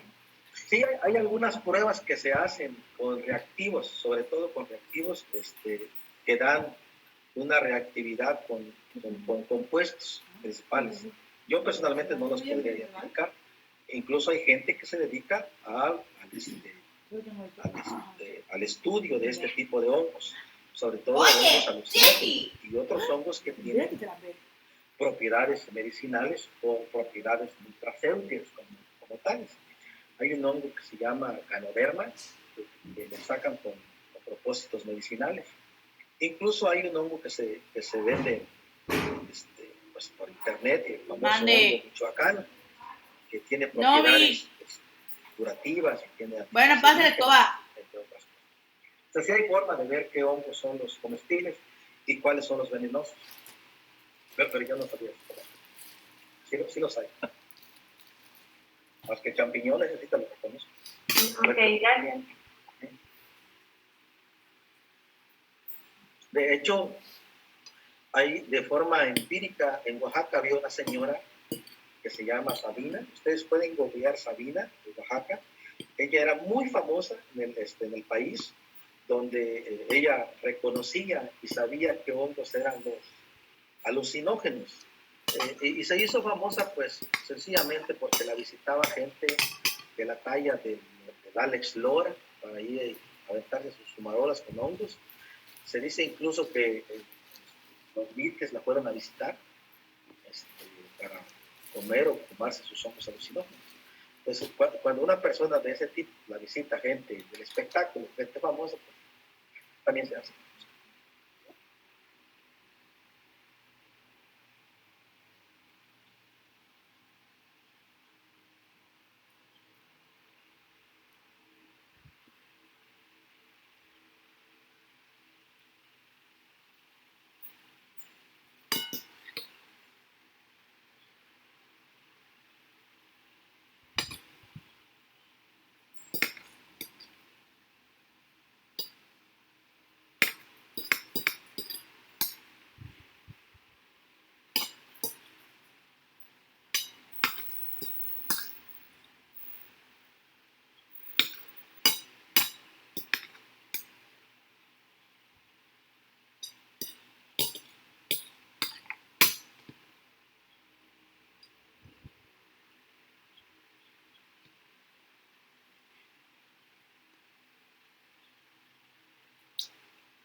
voy a proyectar un pequeño video de lo que hemos estado viendo.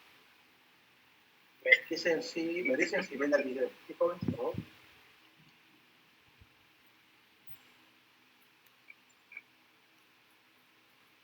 Sí se ve, maestro. Sí se ve. Ok. Lo voy a compartir. Ahí va.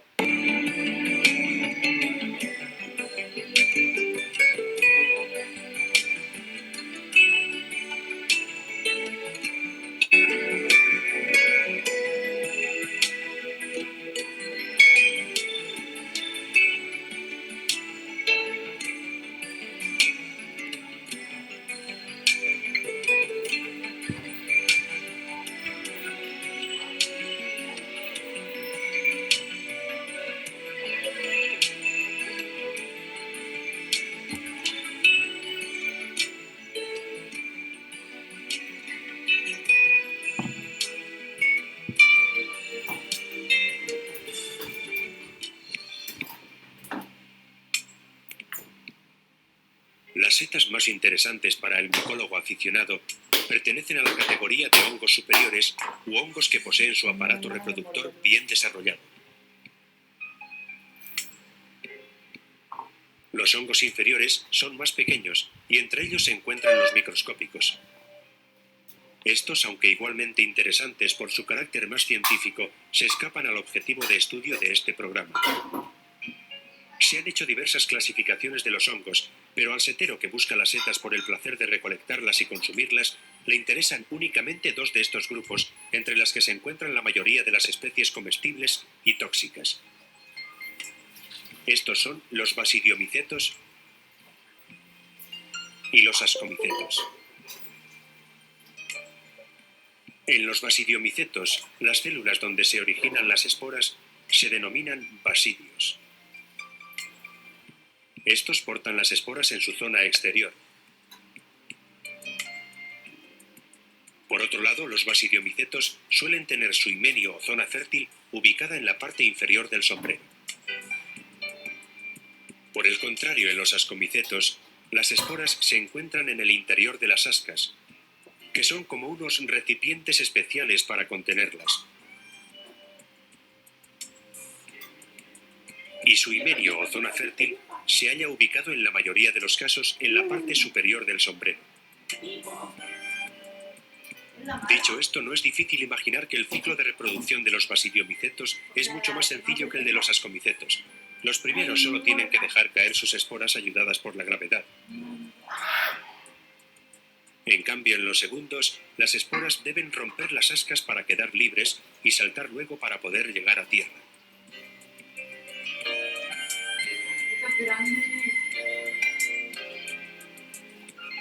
Hoy en día existen aún más especies de ascomicetos que de basidiomicetos.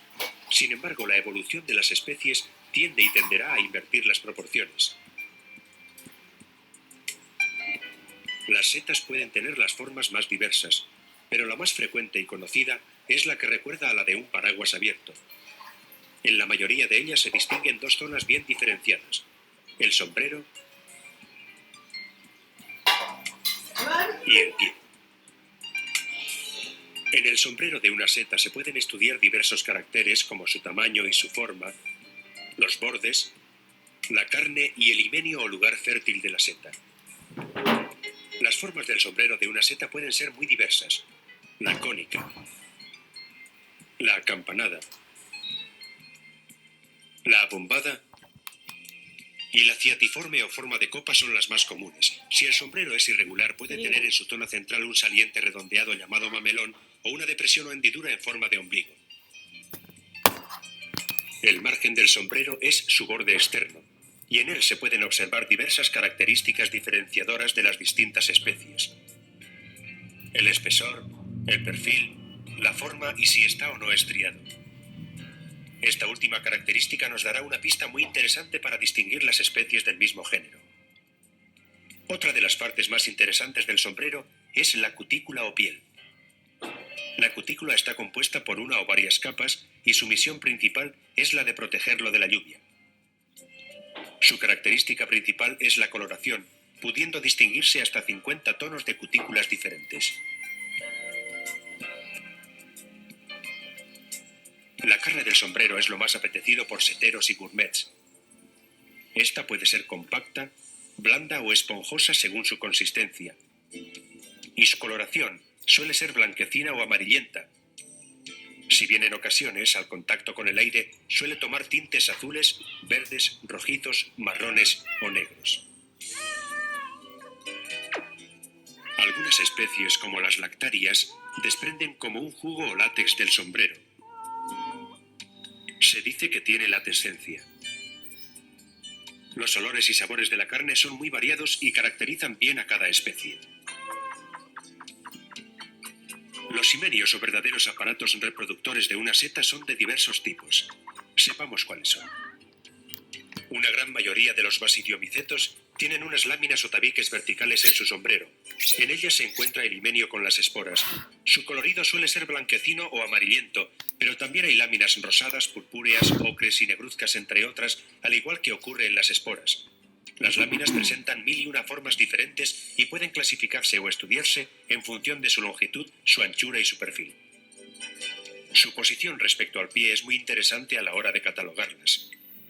Así se llaman láminas adherentes cuando tienen contacto con el pie. Láminas escotadas cuando la lámina presenta un entrante o dientecillo justo al lado del pie. Láminas libres si están próximas al pie pero no lo tocan. Y por último, las láminas decurrentes son las que descienden a lo largo del pie.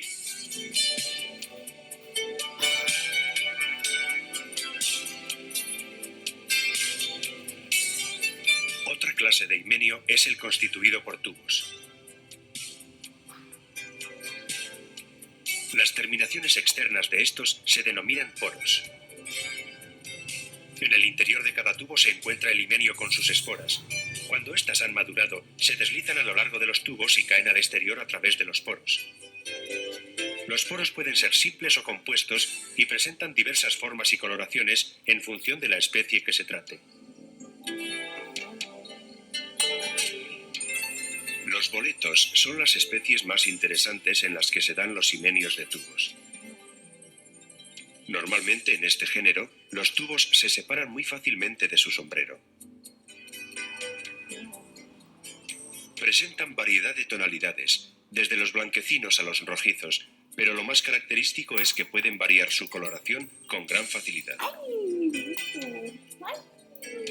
Algunas especies, como esta Cantanellus cibarius o salsa perrechico, poseen su himenio en forma de pliegues.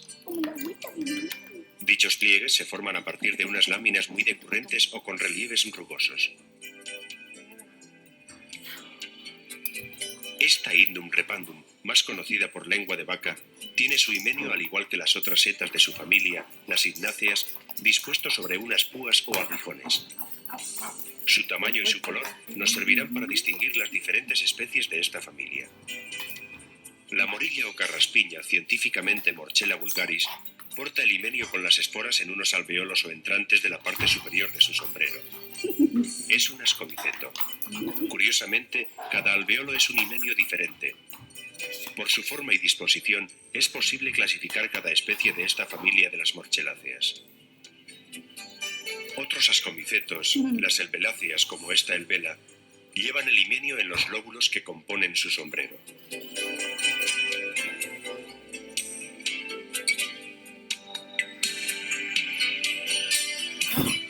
Existen por último algunas especies cuyo himenio se encuentra encerrado dentro de su sombrero. Son los conocidos licoperdones o pelos de lobo y las trufas, tan codiciadas en la gastronomía.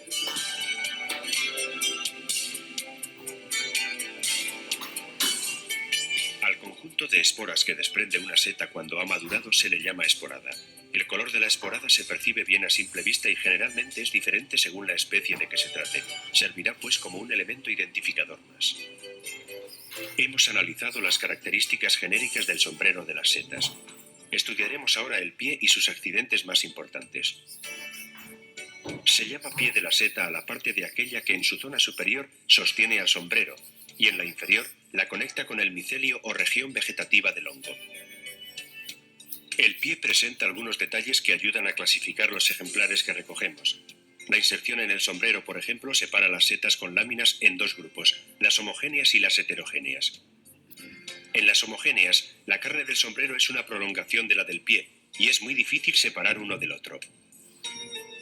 Si su carne es distinta y se separan fácilmente, estaremos ante una seta heterogénea. Amanitas, saliotas y lepiotas son hermosos ejemplares de setas heterogéneas. Algunas setas carecen de pie, otras lo tienen rudimentario, otras desplazado totalmente hacia un lateral y otras excéntrico, pero en la mayoría de ellas está situado en el centro del sombrero. Su longitud y su forma definen multitud de tipos distintos. Su consistencia, frágil, fibrosa, granulosa, esponjosa y elástica, entre otras, y su parte externa o superficie, dura, espesa, lisa, rugosa, fibrilosa o zonada, también son unos parámetros muy interesantes para clasificarlos. Normalmente el pie de una seta es seco. Si bien en ocasiones puede ser viscoso, como en algunos hongos Hygrophorus y Cortinarius.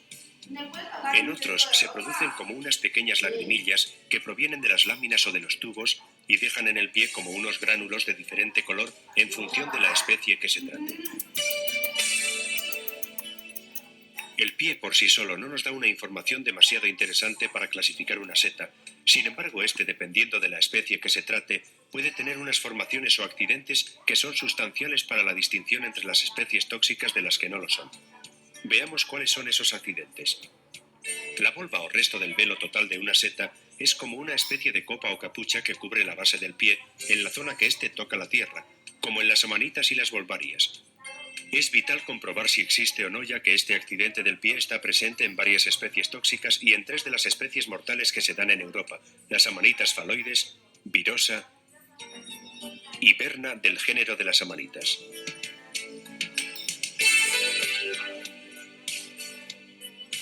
En la recolección deberemos tener sumo cuidado al extraer una seta desconocida o dudosa de la tierra, ya que pudiera ocurrir que al arrancarla, si no lo hacemos correctamente, la volva quede sumergida en la tierra y nos quedemos sin saber de su existencia. Este error podría resultar fatal. La volva puede ser fugaz o persistente. Puede estar adherida al pie o despegada de él. Puede llevar burletes o no llevarlos. Su coloración suele ser blanquecina, pero también hay algunas de color ocre o crema anaranjado. El anillo, que es un resto del velo parcial que protege el himenio en la juventud de algunas setas, también nos proporciona una herramienta muy valiosa para clasificarlas. Nos puede indicar que estamos ante un ejemplar mortal, como esta amanita faloides. Aunque también con esta misma característica hay setas comestibles como la amanita cesárea. El anillo puede ser fijo o deslizarse por el pie. También puede ser liso o estriado. Puede estar cerca del sombrero o de la base del pie. Analizar con detenimiento sus formas, su posición, su consistencia, su coloración y sus bordes nos dará una buena idea del ejemplar que tenemos entre manos. Esta seta está provista de cortina, otro accidente que, como ven, forma como una especie de tela de araña entre el sombrero y el pie. Al crecer la seta, los restos de la cortina quedan sobre el pie en algunas especies. Otras especies, como esta Armillaria mellea, están provistas de una especie de collar donde termina una vaina que lo cubre desde su base. Este accidente se llama armilla y no es tan común como los que hemos descrito anteriormente. Algunas especies presentan restos del micelio en la base de su pie, que puede ser una eficaz característica para distinguirlas. A través de este capítulo hemos podido acercarnos un poco más al conocimiento e identificación de las características definitorias internas y externas más importantes de las setas. Desde un filamento infectado.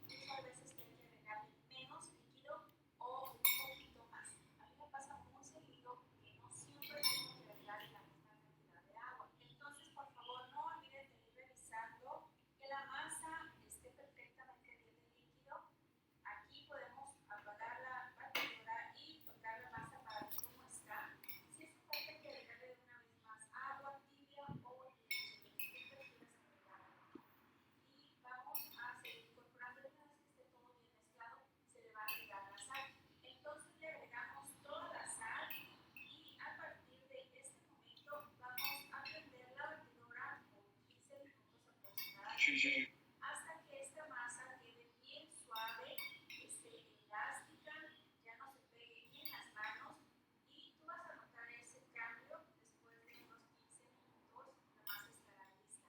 Lo mismo vas a hacer con tus manos, estás amasando. Maestro, ¿este video está en YouTube?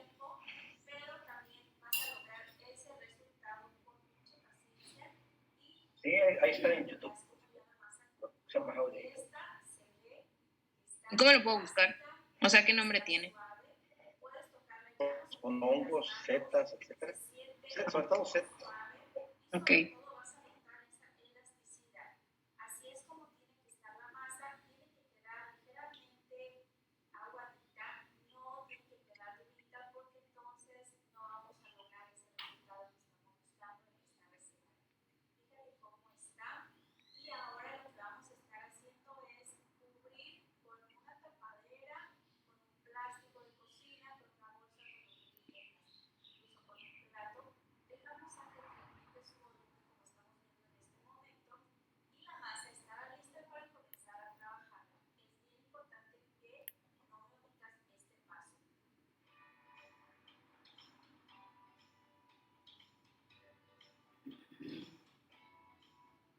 Con mucha paciencia recuerda, comienza temprano para que en el mismo día puedas disfrutar de esta Bueno, no sé si tengan alguna duda, jóvenes. ¿Algún comentario?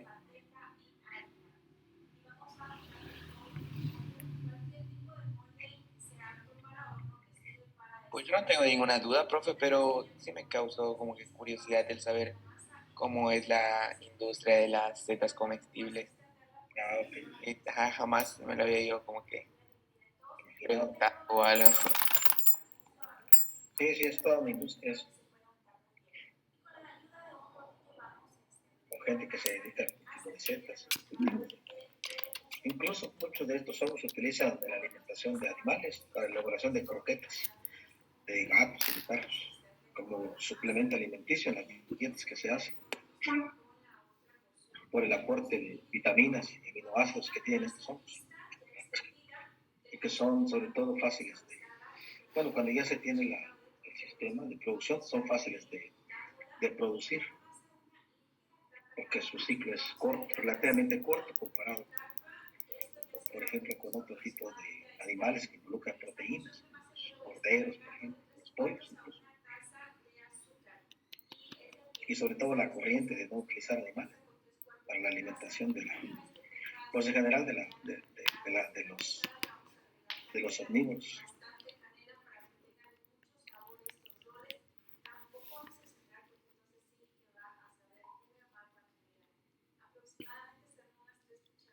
Bueno, si no hay otra, con esto finiquitamos la parte de hongos y vamos a continuar ya con otra unidad, con lo que son los nematodos, que son la parte interesante, sobre todo del área donde ustedes están trabajando con animales. Si en el caso de animales, el 10% de las enfermedades son por hongos, el 5%. Dentro del grupo de nematodos, el 10% son para plantas y el 15% son parásitos de animales. Es decir, la frecuencia de parasitosis en animales es más por nematodos que por hongos. Por eso lo vamos a abordar. Entonces que nos vemos la próxima clase, jóvenes, para continuar con otra unidad.